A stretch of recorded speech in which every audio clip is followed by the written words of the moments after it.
programs and networking with the musicians in my area, especially Tamale, brought me closer to them and pushes me harder into the entertainment industry. And so it came naturally in a way. I didn't just want to go, but because of my work, it has to push me. You found yourself in to become a player. Right. Yeah. And you have been doing it for as long as you have been. I think that the first time I heard about Fancy Gadam was in 2015.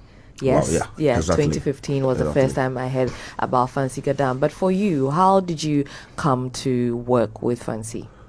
Fancy, before 2015, you mentioned, has been on the entertainment industry for so long as a dancer.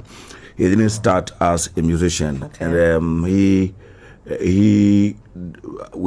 together with some people formed a dancing group.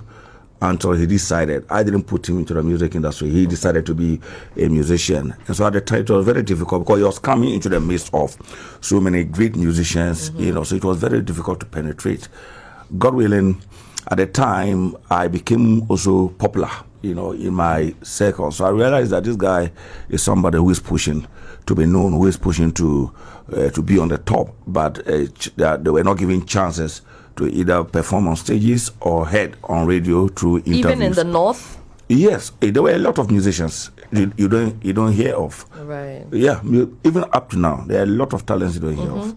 They just fancy. And that's also why we are having this conversation. Yeah, fancy Macasu. They are just fortunate to have emerged for you to be hearing from them. Apart from that, we had great talents who had even the spotlight before. So I took Fancy Gadam as a person. He didn't come to me, for promotion, but I realized he was striving, putting a lot of work to be heard. As a radio presenter and an influential radio presenter for that matter, picked him up from there, When I say I brought him up, it was through promotions, playing his music, using him against. Because I'm the controversial type. Oh, yeah. you see me here, very cool. When I get to my radio program, talk your mind. Oh, it doesn't. It's not as cool. I forced Fancy Gadam through that. Right. Hit them with Fancy at the time when Don Sigley, Lil K had the spotlight. Just like Macasu, Fancy have the rivalry. They also had that rivalry at the time. The names again, please. Don Sigley. Okay. And Lil K. Lil K. Yes. Okay. They had the spotlight, and people were following them. They could fill venues for concerts like Fancy is doing now. Okay. Wow. But I stood my ground and said, no, Fancy is the man. Did Did you get any pushback? Sorry, did you get any pushback for that? Yeah. Because like you said, you stand around these two. Yes, I was insulted. I was vilified. Whoa. Yes, I was called a hater because at the time everybody for was promoting an artist. Yes, because at the time everybody like Lucky Don Sigley. Okay. They are the main men. Why am I talking about Fancy? Why am I pushing? Wow. Why am I pushing Fancy to them when I know Fancy has seniors who are doing well? So I stood my ground. And for me, what keeps me going is when I'm doing something and you insult me. That's your fuel. Yes, to stop. Especially when that thing is not bad. Okay. And you want me to stop and you insult me, I do more. You do more. I do more. I think that we need a lot more Mr. Tells. Yes. Right? Yeah. Because you will tell it as it is. Right? So, I like that. And then also now the industry will appreciate, a lot more talents that we don't look up to or we don't look at all, right? Yes. But Mr. Tell, you mentioned that people were not giving them or giving Fancy the chance to perform, but we will think that it's different there because then you create sort of like a family or a community over there when people get to know you, right? So who are these people that you speak on who were not giving Fancy the chance to perform at the time? Industry players. Okay. And the musicians, I'm an event organizer. Okay. I've worked with Davido in Tamale, worked with Whiskey. We brought them. Awesome. Sarko, Dear Rapaholic, D Black, Yes Boss, Store, all the major concerts in Tamale. Yes. We organize Mr. Tell right there. We organize it. So I had an opportunity of putting Fancy Gadam on bigger stages. I remember somewhere in 2010 when I work with Charterhouse, I represent them in northern regions. So I came to them and I told them that the nominee jam must come to Tamale. That was the time. So they listened and they brought the nominee jam, one of the biggest stages. I remember I called Sarko there and Stoneboy to them. They brought them. together with at the time GH1, Black Boy, and some other people came as MCs. I MC'd as well. Oh, Black Boy, that should have been time ago, right? That's right. Yeah. So I've been working with Charterhouse for a very long time now as their representative. So it was a big platform for me to put some artists I wanted to perform. I want people to hear of. So there comes Fancy. People in Northern region started calling Charterhouse, telling him that this guy is putting on the stage. It's nobody. We have bigger musicians, and he wants to spoil your stage by putting Fancy Gadam on. Spoil your stage? Yes. Wow. Fancy wasn't. So that only also means that we some people who refer to themselves as industry players or gatekeepers are also the ones literally putting a cap on the bottle, and saying that these people can't blow. It's not. Yeah, I think it's just peculiar to Tamale. And let me tell you, one thing you don't know about Northern region is the driving force of our entertainment is rivalry and division.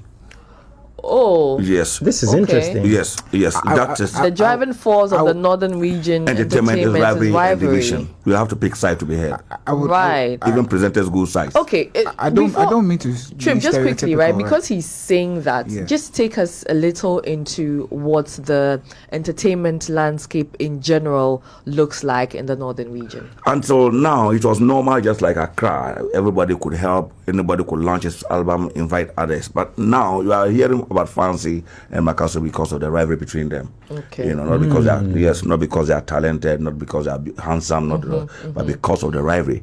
When there's rivalry, there's so much tension, there's so much noise around them. It's not a bad rivalry, it's not a bad thing, because of that they are filling the stadium, both in Accra here and Tamale because of the rivalry. So currently, as we talk, I've been there for long, but currently it is about going sides, picking sides, and taking sides. Have you had to do that, Tell? I had at a point because I was with Fancy. Fancy, right? Okay. Yeah. Okay. But I became very, very powerful to a point that I need to be neutral. Because me using Fancy Gadam against people will not push the entertainment industry. As I'm talking to you now, people call me a hater of Fancy Gadam. Oh, wait, yes. what? I had problems with him.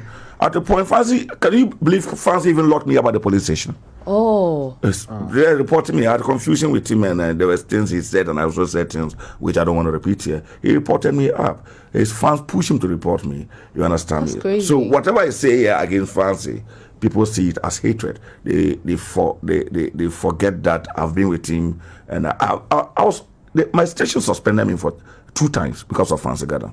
Oh, because you kept supporting him. Fancy Gadam, I could use 30 minutes or 40 minutes playing Fancy Gadam song, singing along, to the detriment of my businesses at the station. Management warned me, I continued. They warned me, I continued. They gave me 2 weeks suspension. I came back, I continued. 1 month suspension. Just because of Fancy Gadam. Because I was doing this not because of him. I was using him to prove people wrong. I was using him to let people know that I am powerful.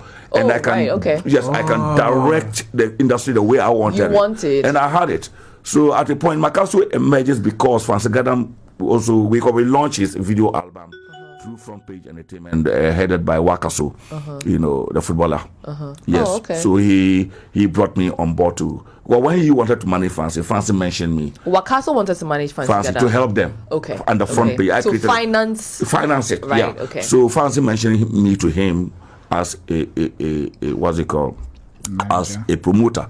So Macasu reached out to me, and we finalized, and I became an official promoter for Front Page Entertainment, where he picked Lil K, Don Segale, and Fancy. So Lil K and Don Segale was on top of Fancy Gadam. Right. But when I came in the Front Page, we became company. But just till I was with Fancy in the same company. So at the point, Macasu organized a video album launch. He had an album launch. In Tamale, we launched video albums and we did concerts sponsored by Macasu. So after the show, long time ago, Macasu phoned me and said he told Fancy Gadam to give me 500 Ghana cedi. He doesn't want the money after all. So Fancy should take part of the money, gave me 500 Ghana cedi, and my other, because we organized it, up to date, Fancy refused. That brought my feud with him. That brought the. So I realized that it's not about the money. The money was nothing. But after suffering, you've been there for him, right? So it only makes human up sense. To date, he ran away with the 500 Ghana cedi. So I said, this guy will show you. I'm sorry. How long ago was this, please? Just for context. I was going to ask. This was 2010. 2009, 2010. Okay. So that was 2009, 2010. So 500 cities was a big deal. It was. Yeah. And I told he went away with the money, but I said, no, I will bring Francis Gadam down. He's just lucky. Well, he was big, and to bring him down is not easy.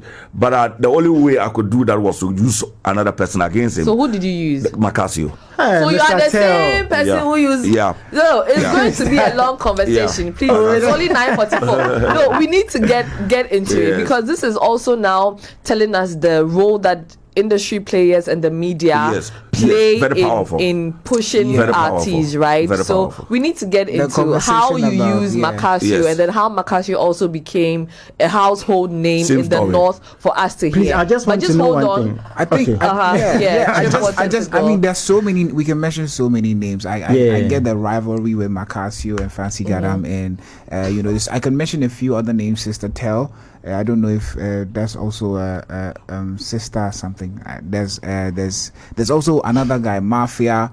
There's so many people from the North, right? We have Wiala as well. Yes. We have Atongo, Fadlan,